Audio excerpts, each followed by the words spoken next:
yes tukwaniriza ku mukutu gwaffe omuganzi gomanyikiddwa nga Uganda mukamoni nabwe kitamanya ne Dobos Wampita Ntambi James of course na Man Rich by Maxud Junior na tukwaniriza ku mukutu gwaffe tubeere nga tukutuusaako biki ebitambula mu music industry. Olunaku lwa leero nonkuletedde abamu ku bayimbi 10 nga ab'ekisinde kya People Power bateesiteese okuba nti bakolera ekikokolo mu mwaka gino egijja era nga bwe bamu ku bayimbi basuubira okuba nti tebaddamu kulinnya ku stage ye Uganda because of the political affiliation gye tulina mu ggwanga n'okuba nti bo balowooza nti bawagira ebibiina bo bye balowooza nti like birwanirira like bimenyera like nga bimenya eddembe lyo like livuluga eddembe ly'abantu n'okuba nti lyemereza mu buyinza nga ekibiina kino si kirala kikibiina kya NRM of course ne government in power ya President Museveni. So mu bayimbi 10 abawagizi ba People Power be baagala okusibira ekikokolo basazeewo okusibira ekikokolo mu myaka egijja nga tubategeera bulungi. Mu position number 10 tukuletedde Ragadi y'omu ku bayimbi abavaayo nga balaga nti bali ku kala eri eya yellow of course.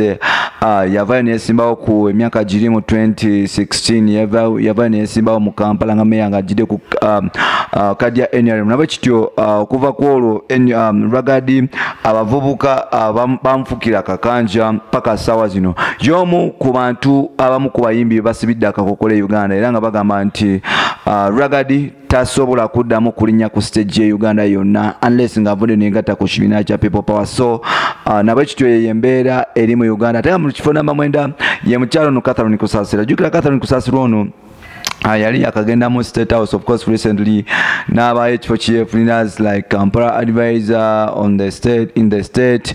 So but unfortunately Catherine Kusasira azenga abantu bamuyiga kagere especially bafani ba People Power n'abasigadde. So Catherine Kusasira y'omu ku bantu abayimbi People Power betunulidde ne Lise George era nga bagamba nti bagenda balisa akakanya tibagenda kuddamu kulinnya ku stage. Omuyimbi omulala ye Princess Juliana Kanyomozi ono a legendary artist yakubirako President Museveni campaign 2016 mu luyimba lwa tubonga naye mu lujukira era nga bagamba nti paka sawa zino tavanga kulaga kitufu ye like side ye ntuufu. So n'olwekyo yemu ku bayimbi be balowooza nti baalisibidde out of stage okuba nti tebalinnya ku stage ye Uganda yonna unless nga bajolinga People Power. Then omuyimbi omulala bamuyita King Sir of course. King Sir azze abatolinga embirako NRM n'agendako wa People Power Bobi Wine agobene nemukwatamu n'asirikamu.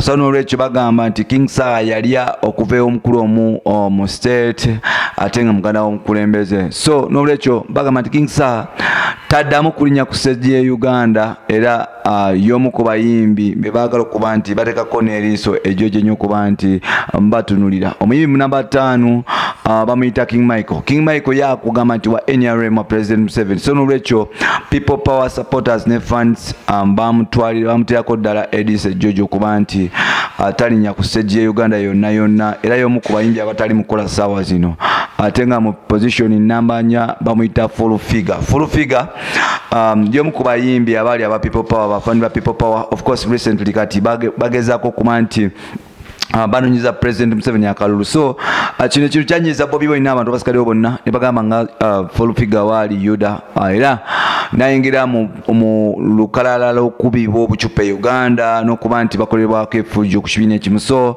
Full Figure wherever you are I think mukimanye ekimugenda mu maaso nti bamutwala speed wano ne wali. So n'olwekyo y'omu ku bayimbi People Power betunulidde ne Lise George. Omulala bamuyita Edisa Musuza Eddie Kenzo oluvannyuma okuba nti meeting president recently nga yakamala okufuna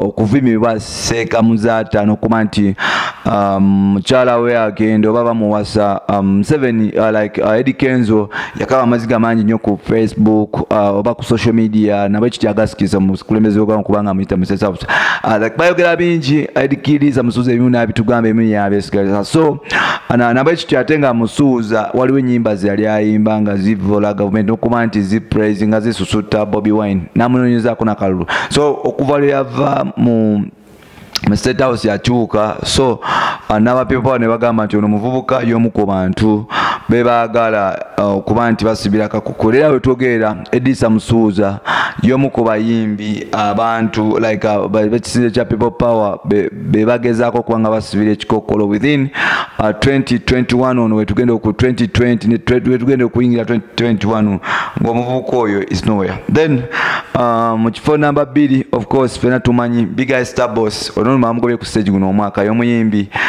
gwe bagobye ku stage ya DJ Bebe Cool mu bigere nti Starboss sawa zino twogerera akaaba bo obucupa ku stage talina wayimba wonna bapromota bakansolinga ebivulu bye byonna so n'olwekyo y'omu ku bayimbi ali mu kusafaringa era batugambe nti People Power ekisinzi kya People Power bafani basupporta ba People Power bagamba nti 2020 ne 2021 Big Eye will tagenda kulinya kwa kusejja Uganda. Position number of course fena tumumanyi mona Aniel Mukafuro omuyimbi bamuyita Bebe Cool. Bebe Cool balangiridde aba People Power nti Bebe Cool talina kubeera mu position yonna basamu yawona as far as music is concerned, as far as performance is concerned, either political or normal shows. So bebo abayimbi 10 abali mu target za People Power jegeno kuba nti gezako kwanga stopping from performing because they support the other party or ruling party. Bino nebirala byobo olinda mu updates za fezidako nsigade ntambi jimzo Rich by Maxud Jr. Kusaba kimu we keeping ngo following wano ku mukutu gwaffe gwa Uganda mu Kamoli, liking sharing kola ebintu ebitwala mu maaso tuberenga tukutusako. Bye bye for now.